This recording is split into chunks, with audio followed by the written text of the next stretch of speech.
right, teachers. Hey, sorry I couldn't be there this Wednesday for MCQ, but you get to have my lovely voice. We're going to go ahead and get started. I'm going to try to make this video as short as possible so that you can finish the exit tickets, but then also work on your lesson plans.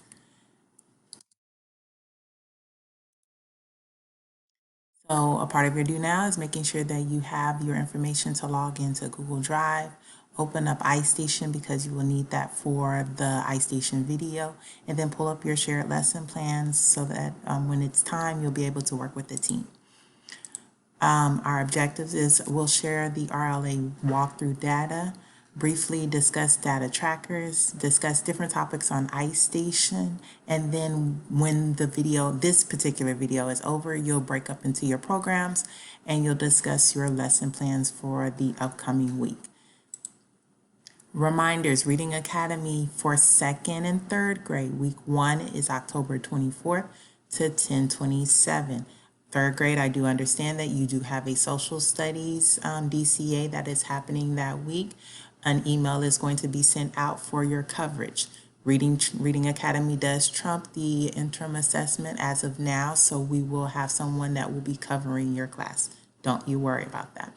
Week 2 is November 4th through November 7th and November 9th through the 10th.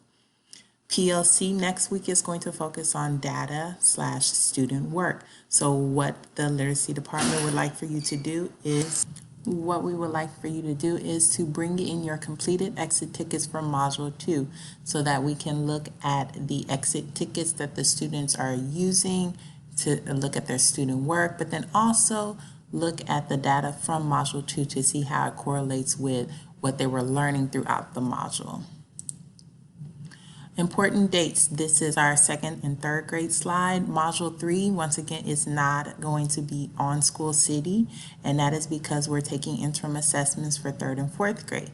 However, you will need a major grade, so if you would like to take Module 3 as a grade, you will need to provide me with a date that you're going to take Module 3 for grades 2nd and 3rd grade.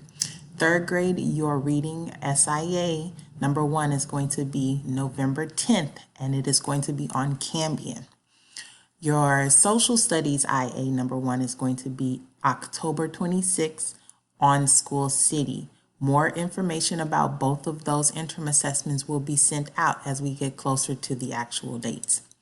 4th grade, you decided that you will be taking Module 3 assessment on 11/4. That is going to be on Schoology.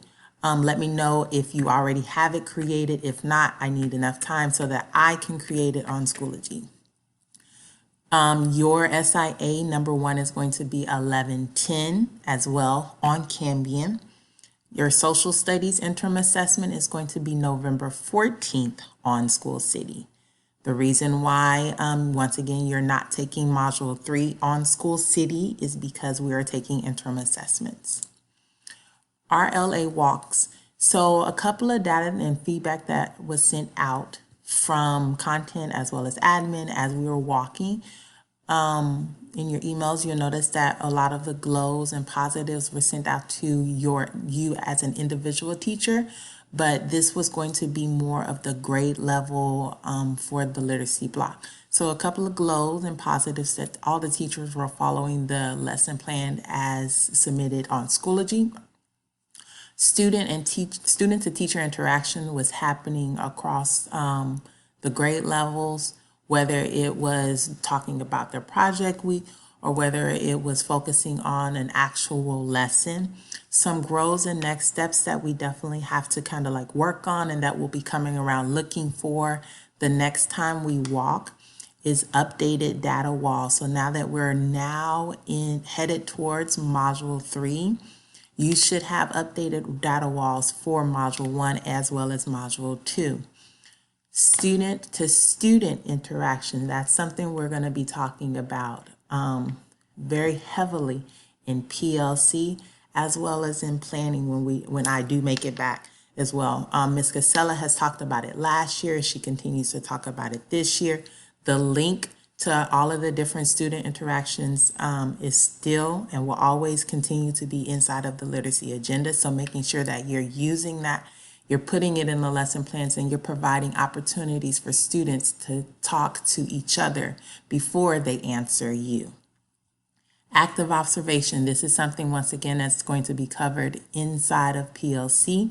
This week, we noticed that there were a lot of teachers that were actively monitoring your students, whether it was in whole group or whether it was during their independent practice. We will talk about the different versions of it, or the different options that are available in PLC, but we did see it happening. So kudos to those of you who are continuing to do that.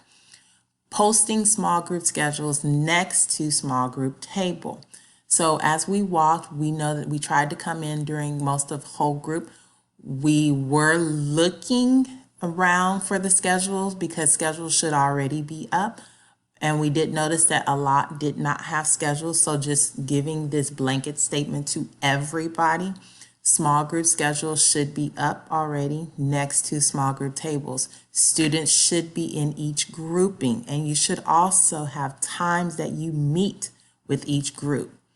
So for example, if you see lions, you see tigers, and you see bears, next to lions, you should have 8 o'clock to 8:45.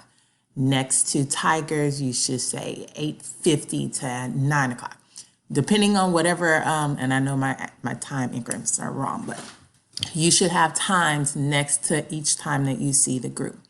Rotation chart. We should be able to look at it as well as students, because it's mainly for students. Students should know exactly what they are doing while you are in small group. So your rotation chart should be a nice size to where students are able to see it, and you as a teacher are able to see it, and anyone that walks in your room is able to see it. We did specify, if you do have the Clear Touch, that you may print that out. If you print it out, it still needs to be big enough to where everyone who comes in your room, as well as students, are able to see the rotation chart. And then don't forget to update your binders with current current small group plans.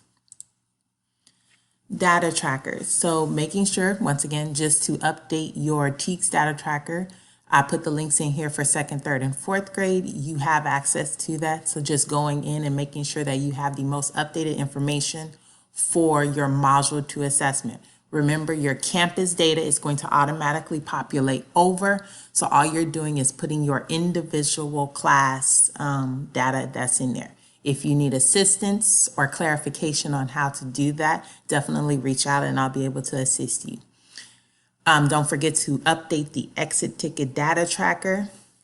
Remember, we are measuring these TEKS so that we're able to kind of look at the TEKS, the exit tickets that they're doing throughout the module, and then comparing it to their actual module assessment.